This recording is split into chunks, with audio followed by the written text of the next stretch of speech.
नमस्कार साथियों, आपके अपने कांवत क्लासेस 2.0 चैनल पर हार्दिक स्वागत है। साथियों, रीट भर्ती परीक्षा 2025 के लिए हम काफ़ी महत्वपूर्ण टेस्ट सीरीज शुरू की है। साथियों, हमने अब तक 5 प्रीवियस पेपर इसके कंप्लीट करा दिए हैं। ये हमारा चौथा प्रीवियस पेपर है और जिस भी साथी ने पिछले 4 पेपर नहीं देखे हैं तो वो प्ले लिस्ट में जाकर देख सकता है।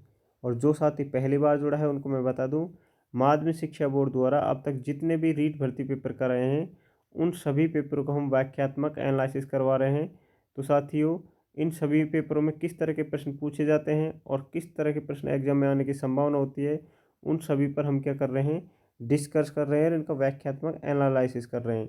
तो साथियों, हमारी क्लास आपको पसंद आए तो इसको लाइक करना और अपने दोस्तों के साथ शेयर भी करना और चैनल को सब्सक्राइब कर लेना। साथियों, प्रश्न किस तरह के पूछे जाते हैं इन सभी पर हम चर्चा करेंगे। पहला जो प्रश्न पूछा गया था वो है, राजस्थान में 1857 की क्रांति के समय सिरोही रियासत का जो पॉलिटिकल एजेंट था वो कौन था? जेडी हॉल, दूसरा ऑप्शन ईडन, तीसरा मेजर बर्टन, चौथा है मैक मैसन। तो इस प्रश्न का जो सही है आंसर वो हमको बताना है। साथियों, जेडी हॉल, ए ऑप्शन इसका बिल्कुल करेक्ट आंसर होगा। जेडी हॉल जो है सिरोही रियासत का क्या था? Political agent. और उस समय सिरोही रियासत का शासक अगर से आपसे पूछ लिया जाए तो उस समय सिरोही रियासत का जो शासक था साथियों वो शिव जी था। ठीक है, शिव जी का मतलब है शिव सिंह जी। ठीक है, ये प्रश्न पूछा गया था इसलिए मैंने आपको यहाँ पर इसका जवाब दिया है। साथियों, मेजर बर्टन की अगर बात करें हम तो मेजर बर्टन था साथियों कोटा का पॉलिटिकल एजेंट। कहाँ का था?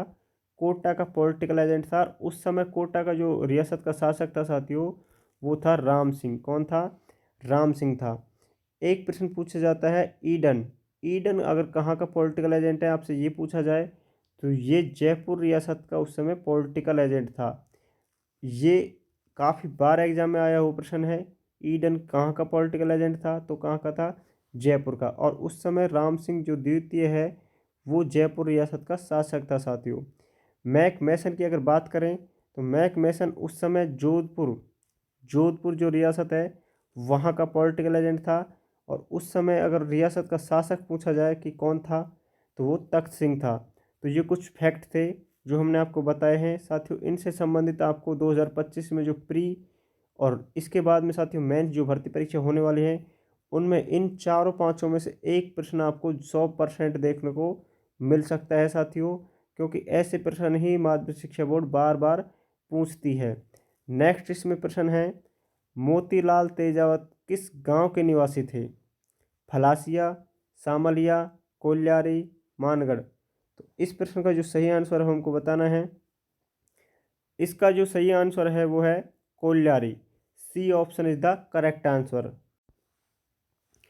मोतीलाल तेजावत है, इनका जन्म भील परिवार में उदयपुर जिले में हुआ था। ठीक है, उदयपुर में एक गांव था कोल्यारी, वहाँ पर इनका जन्म हुआ था। एक प्रश्न से संबंधित पूछा जाता है दोस्तों, जो मोतीलाल तेजावत है इसको आदिवासियों का मसीहा कहा जाता है। क्या कहा जाता है? आदिवासियों का मसीहा। कई बार एग्जाम में पूछा गया आदिवासियों का मसीहा किसे कहा जाता है? तो आदिवासियों का मसीहा साथियों किसे कहा जाता है? मोतीलाल तेजावत को। एक मोतीलाल तेजावत संबंधित काफ़ी बार एग्जाम प्रश्न आया हुआ है कि एक की जो आंदोलन है उसकी शुरुआत किसने की थी? तो एक की जो आंदोलन चला था साथियों वो मोतीलाल तेजावत ने चलाया था। ठीक है, और ये कहाँ से चलाया गया था ये प्रश्न भी कई बार पूछा गया है। तो चित्तौड़गढ़ में एक रश्मि तहसील है साथियों, वहाँ गांव है मातृकुंडिया। कौन सा गांव है साथियों? मातृकुंडिया। तो मातृकुंडिया में ये क्या चलाया था? आंदोलन शुरुआत की थी मातृकुंडिया से। ठीक है, मातृकुंडिया रश्मि गांव। इन्होंने इस आंदोलन के दौरान 21 मांगों की एक साथियों पत्र लिखा था जिसे मेवाड़ की पुकार के नाम से जाना गया। तो ऐसे प्रश्न आपको देखने को मिलते हैं साथियों रीट भर्ती परीक्षा में। तो सारे फैक्ट आपके लिए महत्वपूर्ण हैं और आपको क्लास हमारी अच्छी लग रही हो तो क्लास को लाइक कर दें और अपने दोस्तों के साथ शेयर भी कर दें। साथियों, नेक्स्ट जो प्रश्न पूछा गया वो है 1987 का सूर्यमल मिश्रण पुरस्कार कन्हैयालाल सेठ की किस साहित्य रचना को दिया गया? तो ये हमको बताना है किस पर दिया गया था। लील टांस पर, निर्ग्रंथ पर, धरती धोरारी या शबद पर। तो 1987 में जो सूर्यमल पुरस्कार दिया गया था, सूर्यमल मिश्रण पुरस्कार, वो दिया गया था सबद पर। डी ऑप्शन इसका बिल्कुल करेक्ट आंसर होगा। और हम जो आंसर बता रहे हैं बिल्कुल ऑफिशियल जो आंसर की जारी की गई थी माध्यमिक शिक्षा बोर्ड द्वारा, उनके आंसर के थ्रू ही आपको इनका एनालिसिस करवा रहे हैं। तो साथियों इसमें डी ऑप्शन बिल्कुल सही उत्तर है। 1% रीट भर्ती परीक्षा में पूछा गया था कन्हैयालाल सेठी की जो रचना है वो कौन सी है। वहाँ पर 4 ऑप्शन अलग थे साथियों, उसमें एक था लील टाँस, और ये सबसे प्रसिद्ध रचना मानी गई है इसकी। लील टाँस किसकी रचना है? कन्हैयालाल सेठी की। कभी भी प्रश्न आए तो इसको याद रखना, क्योंकि पर्सनली प्रश्न पूछा जा सकता है कि कल लील टाँस जो रचना है वो किसकी है, धरती धोरारी किसकी है, ये भी एग्जाम में पूछा गया प्रश्न है। तो ये साथियों सब रचना जो हैं ये किसकी हैं साथियों? कन्हैयालाल सेठिया की। तो आपको इनको नोट कर लेना है। नेक्स्ट प्रश्न पर चलते हैं साथियों। अगला जो प्रश्न पूछा गया है वो पूछा है हाथल गांव का संबंध राजस्थान के एकीकरण के समय कौन सी रियासत से जुड़ा है? किशनगढ़ से, झालावाड़ से, प्रतापगढ़ से, सिरोही से। तो हाथल जो गांव है वो एक तहसील है रेओदर। कौन सी? रेओदर। और रेओदर जो तहसील है साथियों वो सिरोही जिले में है, और इसका जो करेक्ट आंसर होगा वो डी ऑप्शन होगा, सिरोही जिला। हाथल गांव का संबंध किससे है? सिरोही से। ठीक है, बढ़ते हैं नेक्स्ट प्रश्न पर। अगला जो हमारा प्रश्न पूछा गया है वो है governor general Lord William Bentinck ने किस दुर्ग को दुनिया का दूसरा जिब्राल्टर कहा? मेहरानगढ़ को, नाहरगढ़ को, सिवाना को, या तारागढ़ को। तो साथियों राजस्थान का जो दूसरा जिब्राल्टर कहा था वो विलियम बेंटिंक ने कहा था। और किस दुर्ग को कहा था? 1832 की अगर बात करें साथियों तो उस समय कहा था तारागढ़ दुर्ग अजमेर के को। ठीक है, डी ऑप्शन बिल्कुल सही उत्तर होगा। साथियों हमको पता होना चाहिए सिवाना दुर्ग कहाँ पर है। तो सिवाना जो दुर्ग है वो कहाँ पर है? बाड़मेर में। कहाँ पर है दोस्तों? बाड़मेर में। मेहरानगढ़ चिड़िया टूप पहाड़ी पर है, और ये कहाँ पर है? जोधपुर में। कहाँ पर है साथियों? जोधपुर में। इसके अलावा नाहरगढ़ जो है वो कहाँ पर है? जयपुर में। इन सभी दुर्गों का हमको पता होना चाहिए। बढ़ते हैं नेक्स्ट प्रश्न पर साथियों। अगला जो हमारा प्रश्न पूछा है वो है आदिवासियों का कुंभ।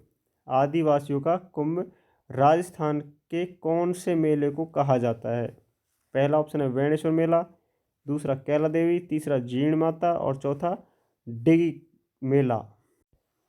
इनका हमको करेक्ट आंसर बताना है। आदिवासियों का कुंभ जिसे कहते हैं वो है वेणेश्वर मेला, और ये भरता है माघ महीने में। अगर आपसे प्रश्न पूछ लिया जाए वेणेश्वर मेला कब भरता है, तो ये माघ महीने में भरता है। किस गांव में भरता है? नवाटपुरा गांव में भरता है। तो ये गांव का नाम भी आपको पता होना चाहिए साथियों। एक प्रश्न आता है कि जो वेणेश्वर मेला है ये डूंगरपुर में भरता है। कहाँ पर भरता है? डूंगरपुर में। लेकिन वहाँ पर एक त्रिवेणी संगम है साथियों।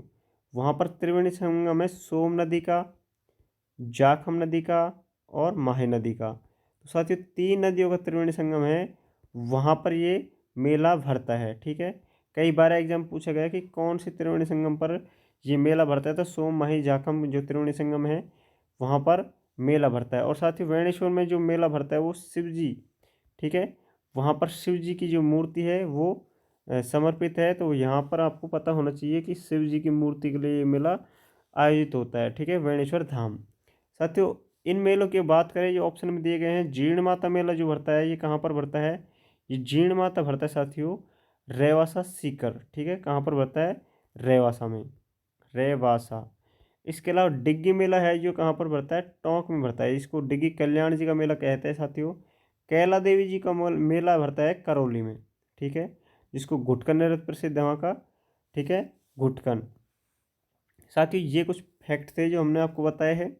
तो क्लास आपको कैसी लग रही कमेंट करके बताना। नेक्स्ट प्रश्न पूछा है थेमणियों, थेड़ियों, आल, ठुस्सी नामक आभूषण महिलाओं द्वारा कहाँ धारण किए जाते हैं? सिर में, कंठ में, हाथ में, कमर में। तो ये कुछ आभूषण दिए गए हैं साथियों, और आभूषण से संबंधित रीट भर्ती परीक्षा में प्रश्न पूछे जाते हैं। तो ये सभी जितने भी आभूषण हैं इनको नोट कर लेना। ये कहाँ पर पहने जाते हैं? कंठ में। थेमणियों, थेड़ियों, आल, ठुस्सी। ठीक है, ये आपको याद रखना है कहाँ पर पहने जाते हैं साथियों? कंठ में। बी ऑप्शन बिल्कुल करेक्ट आंसर हो जाएगा। बढ़ते हैं नेक्स्ट प्रश्न पर। अगला जो प्रश्न पूछा गया काफ़ी अच्छा प्रश्न है साथियों ये है Maharaja school of arts and crafts की स्थापना किस राजस्थानी शासक द्वारा करवाई गई? सवाई जय सिंह, सवाई राम सिंह, जगत सिंह, जसवंत सिंह। तो महाराजा स्कूल ऑफ आर्ट की अगर बात करें साथियों, तो इसकी जो स्थापना करवाई थी वो करवाई थी साथियों सवाई राम सिंह। किसने की थी? सवाई राम सिंह। बी ऑप्शन इसका बिल्कुल सही उत्तर हो जाएगा। अब जो सवाई राम सिंह ने इसकी स्थापना करवाई थी वो कब करवाई थी साथियों? तो सबसे पहले मैं आपको बता दूं 1857 में। कब की बात कर रहा हूँ मैं? 1857 में, जब ये जयपुर रियासत का शासक था राम सिंह द्वितीय, तो उस समय साथियों इसकी जो स्थापना की थी वो मदरसा ए हुंडी के नाम से की थी। मदरसा ए हुंडरी। किसके नाम से? मदरसा ए हुंडरी। पूछा जा सकता है आपसे प्रश्न, इसलिए मैं इन फैक्टों को आपको बता रहा हूँ। फिर 1886 की घटना के बाद में, 1886 में मतलब इसका नाम बदल कर क्या रख दिया था? महाराजा स्कूल ऑफ आर्ट्स। तो ये आपको पता होना चाहिए इसका नाम कब बदला था और पहले क्या नाम था। ठीक है, राम सिंह ने इसको बनवाया था, तो ये भी आपको याद रखना है। बढ़ते हैं नेक्स्ट प्रश्न पर।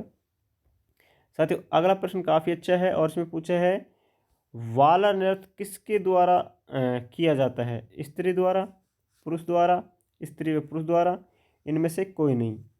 अब इससे संबंधित फैक्ट पूछा जाता है साथियों, जो वाला नृत्य है वो किस जनजाति द्वारा किया जाता है, इसमें किस वाद्य यंत्र का प्रयोग होता है, और स्त्री या पुरुष किसके द्वारा किया जाता है? दोनों के द्वारा किया जाता है।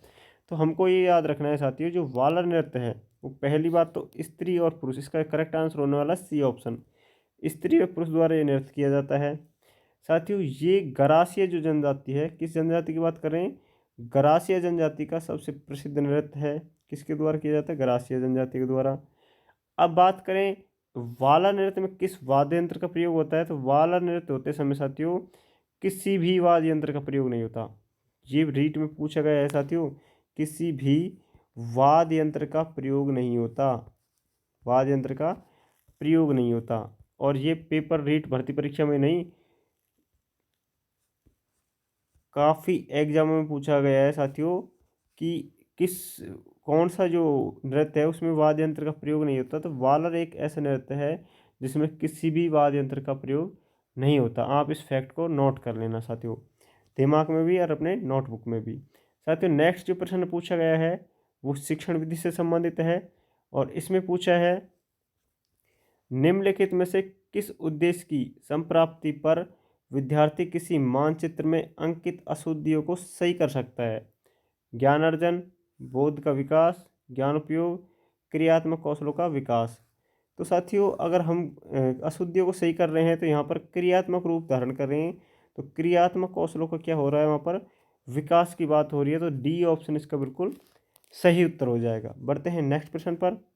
अगला प्रश्न है साथियों, शिक्षा नई पीढ़ी के समाजीकरण के अतिरिक्त कुछ नहीं है, ये कथन है।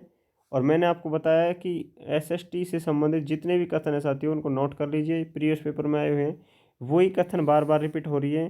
तो साथियों वो कथन आपके लिए जो परिभाषा हैं वो काफ़ी महत्वपूर्ण है। तो सारी परिभाषाएं जितने भी अब तक पेपर में आई हैं उन सबको नोट कर लेना, आपको उन्हीं परिभाषाओं में से एक परिभाषा देखने को मिल जाएगी। तो यहाँ पर पूछा है कि शिक्षा नई पीढ़ी के समाजीकरण की अगर बात करें तो उसमें कुछ भी नहीं है। ये परिभाषा किसने दी है? तो ये दी है साथियों दुर्खिम ने। किसने दी है? दुर्खिम ने। ए ऑफ जो ऑप्शन है इसका बिल्कुल करेक्ट आंसर हो जाएगा। बढ़ते हैं नेक्स्ट प्रश्न पर। अगला प्रश्न है model of understanding level of teaching को इस नाम से भी जाना जाता है। अब किस नाम से जाना जाता है? हार्वर्ड मॉडल के नाम से, मॉरिसन मॉडल के नाम से, आसू मॉडल के नाम से, फिर टर्नर टीचिंग मॉडल के नाम से। तो इसको जो नाम से जाना जाता है साथियों वो क्या है हमको बताना है। तो इसका जो सही उत्तर होगा वो क्या होगा? मॉरिसन। मॉरिसन मॉडल है साथियों, ये इसका बिल्कुल करेक्ट आंसर हो जाएगा। इसको मॉरिसन मॉडल के नाम से भी जाना जाता है। नेक्स्ट प्रश्न है हमारा, निम्न में से बेंजामिन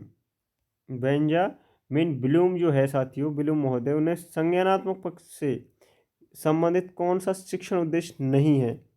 तो साथियों इसके 6 शिक्षण उद्देश्य थे संज्ञानात्मक पक्ष के, आपको याद होना चाहिए। उसमें से नहीं है वो बताना है। ज्ञान, अधिग्रहण, विश्लेषण, मूल्यांकन। तो इसमें जो नहीं है साथियों वो है अधिग्रहण, ठीक है।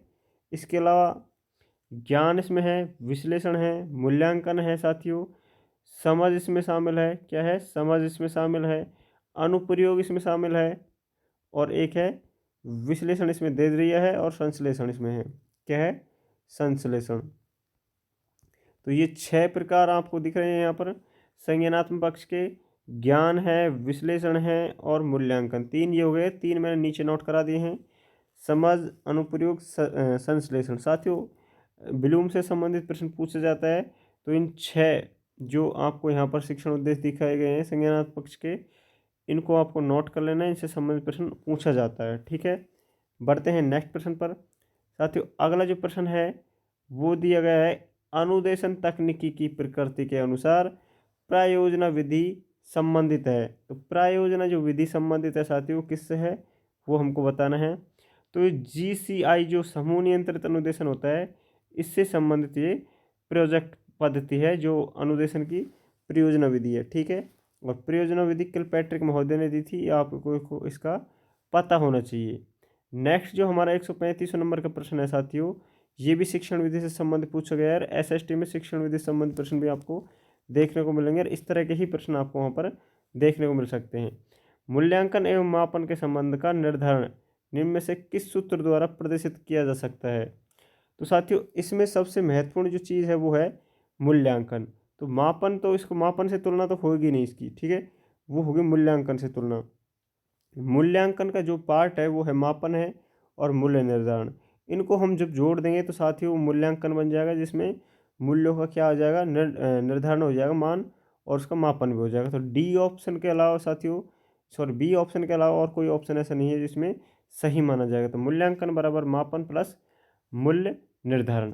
तो साथियों ये हमारे कितने कंप्लीट हो गए प्रश्न, 135 कंप्लीट हो गए। अभी हमारे बहुत सारे प्रश्न इसमें शेष बचे हुए हैं, तो इन प्रश्नों को हम साथियों नेक्स्ट जो क्लास है उसमें लेकर आएंगे। तो ये हमारी छोटी सी क्लास साथियों आपको कैसे लगी कमेंट करके बताना है। और जो साथी पहली बार जुड़ा है और उसे हमारी क्लास पसंद आई हो तो क्लास को लाइक कर दे साथियों, और चैनल को सब्सक्राइब कर ले, बेल आइकन को प्रेस कर दे, ताकि नेक्स्ट जो हम क्लास लेकर आएँ, 5वां पार्ट है साथी, पाँचवा हमारा पेपर है, इसके बाद हम छठा जो पेपर लेकर आएंगे साथियों उसका नोटिफिकेशन आप तक तभी पहुंचेगा, तब हमारे चैनल को सब्सक्राइब करके उसको बेल आइकन को प्रेस कर देंगे। तो साथियों क्लास कैसी लगी कमेंट करके ज़रूर बताना, और आपके कितने प्रश्न यहाँ तक अच्छे हुए या सही हुए ये भी कमेंट करके बता देना। मिलते हैं नेक्स्ट वीडियो में, तब तक के मस्त रहिए, बिंदास रहिए और खुश होकर अपनी तैयारी करें। मिलते हैं नेक्स्ट वीडियो में।